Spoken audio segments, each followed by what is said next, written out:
বলতে চাই, স্বাস্থ্য ভালো তো সবই ভালো, ঠিক না? স্বাস্থ্য ভালো তো সবই ভালো। আজকে যদি আমার স্বাস্থ্য ভালো না থাকতো, আমি যদি সুস্থ না থাকতাম, সিরাজগঞ্জ থেকে এসে এখানে বক্তব্য দেওয়ার সক্ষমতা আমার থাকতো না। তার মানে আমার স্বাস্থ্য ভালো আছে, সুস্থ আছি বলেই আমি এই মঞ্চে উঠে বক্তব্য দেওয়ার সুযোগ পাচ্ছি। আজকে একটি কথা আমি বলতে চাই, আমার চোখেও গুলি লেগেছিল, আমাদের আহত ভাইদের চোখে গুলি লেগেছিল। সরকারি হাসপাতাল থেকে আমরা কেউ, হয়তো হাতে গোনা কিছু মানুষ চোখের গুলি, হাতের গুলি, পায়ের গুলি বাইর করতে পারেনি, তারা বাইর করতে পারে নাই। কিন্তু আমরা ক্লিনিক থেকে কিভাবে বাইর করলাম, সেটা কিভাবে সম্ভব হলো? আজকে স্বাস্থ্যের যে বিষয়গুলো আছে, আচ্ছা ভাই একটি কথা বলেন তো, এই যে স্বাস্থ্যের যে মেডিকেলের যে বড় বড় ডাক্তার যে বসে, যেই গাড়ি, যেই বাড়ি, যেই ফ্ল্যাট, যেই সরকারি সুযোগ সুবিধা ভাতা, এগুলো কাদের জানেন? এগুলো আমার টাকা, আপনার টাকা, আমাদের টাকা।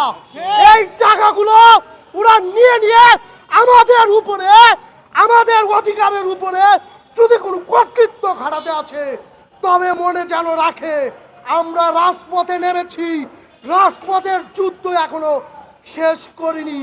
আমরা সর্বদাই তাদের প্রতি দৃষ্টিশক্তি রাখছি। একটি বিষয় আমি বলতে চাই, সেটা হচ্ছে যে প্রত্যেকটি স্বাস্থ্যের মেডিকেলগুলোতে মেশিনের অনেক সমস্যা আছে, বিশেষ করে উপজেলা পর্যায়ে মেশিনগুলো চলে না, বলে আমাদের মেশিন ভালো না, আপনারা অমক ক্লিনিক থেকে গিয়ে পরীক্ষা করে আসুন।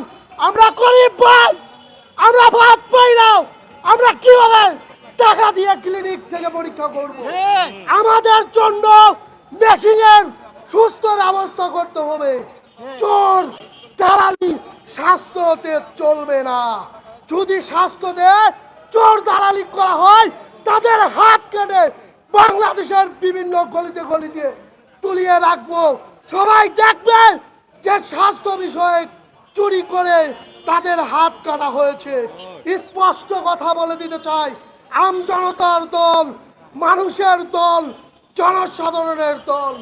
জনগণকে খাওয়াবেন না, জনগণকে খাওয়ালে সুস্থ সুন্দর থাকতে পারবেন না। আমাদের আহত ভাইদেরকে এখন পর্যন্ত চিকিৎসা পরিপূর্ণ করা হয়নি। আমাদের ভাই চিকিৎসার জন্য তার বাবা গরু বিক্রি করে, ভ্যান বিক্রি করে চিকিৎসা করেছে, কিন্তু অর্থের অভাবে, চিকিৎসার অভাবে মারা গিয়েছে। ধিক্কার জানাই স্বাস্থ্য উপদেষ্টাকে, ধিক্কার জানাই স্বাস্থ্য উপদেষ্টাকে। আপনাদেরকে উদ্দেশ্য করে বলছি, আমি কথার বৃত্ত বাড়াবো না, আপনাদের সকলে উদ্দেশ্য করে বলছি, স্বাস্থ্য সুন্দর তবে সব সুন্দর। স্বাস্থ্য যদি সুন্দর না করা হয়, রাজপথের গলিতে গলিতে জনসাধারণের বিক্ষোভ মিছিল হবে। ধন্যবাদ সবাইকে। আসসালামু আলাইকুম।